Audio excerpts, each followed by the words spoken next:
It was a different kind of Passover, to say the least. I remember when Philip leaned over and said, "Thomas, I feel like something's going to happen today." I looked at him and said, "I doubt it. I was wrong." James was very nervous. He did not understand why we came to Jerusalem knowing that the Pharisees wanted to kill Jesus. He did not want to be there. He kept pacing, looking out the window. We all felt off, really, but we didn't know why. We had no clue this would be our last supper with the Lord. Thomas knew I didn't want to be there. What was Jesus thinking? Pharisees was willing to pay money to anybody that would turn them in.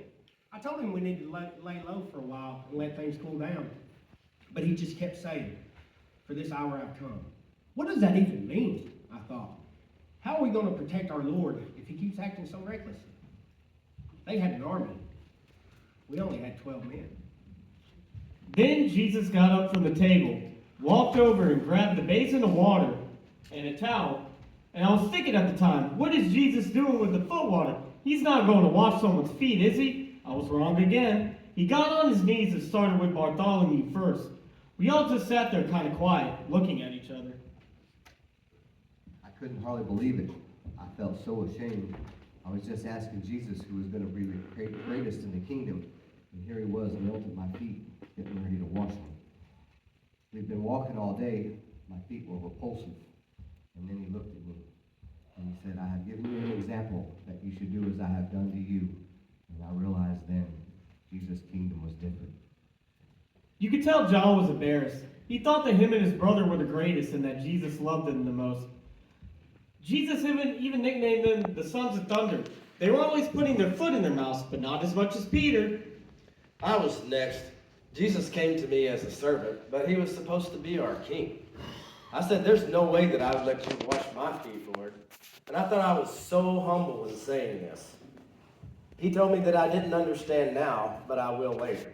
I never understood him. I mean, I thought that I did, but I didn't.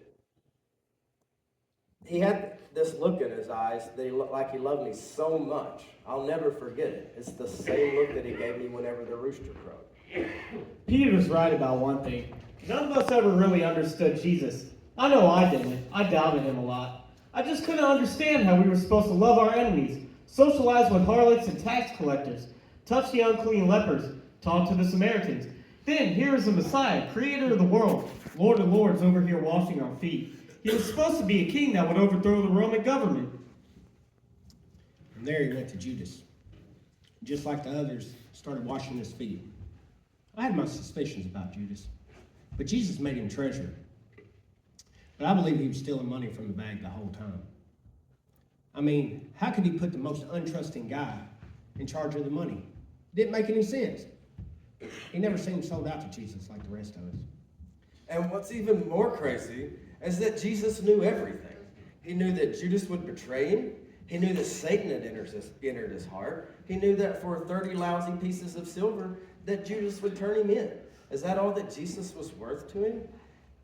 Jesus knew all of this, and he still washed his feet. That's crazy.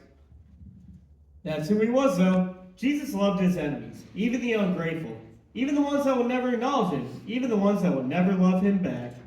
His mercy is endless. He so loved everyone.